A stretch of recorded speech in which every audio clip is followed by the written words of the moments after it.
আমি এখন রাতের খাবার রান্না করছি, ভাত, আলু ফুলকপির তরকারি। আজকে রাতের মেনু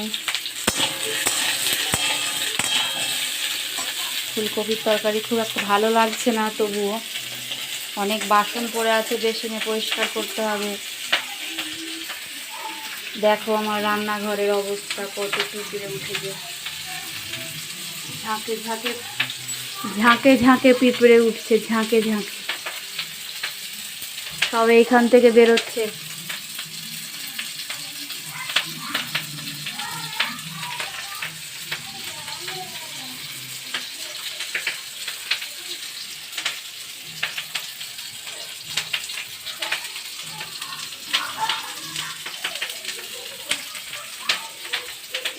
দেখো কি অবস্থা রান্নাঘরে, ভয় লাগছে ওদের দেখে।